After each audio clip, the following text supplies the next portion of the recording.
sizlarga xarajatsiz uy ko'rsataman. Faqat kiyim-kechaklarni olib kelsanglar bo'ldi.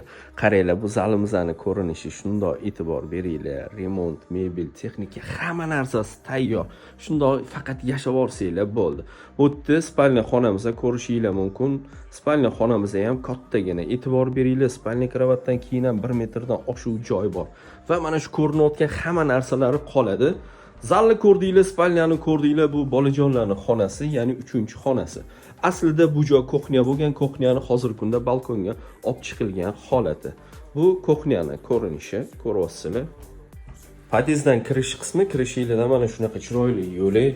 Bu yerda vannasi, vanna xonaga ham shunday e'tibor beringlar. Kir mashinaga ham chiroyli yechim qilganmiz, ko'ryapsizlar, rakovinani tagiga qo'yib qo'yganmiz.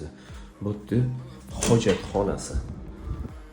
Bu uyimizda 2 xona, 3 xona qilingan, birinchi qavatda joylashgan. Manziliga keladigan bo'lsa, Chilonzor 17-kvartal 41-dom. Orientir parlament. Parlament hozirgi kunda Korzinka bo'lgan. O'sha ko'cha 24/7 ko'cha bo'lgan. Yaxshi tomonni yana bir bor ko'rsataman.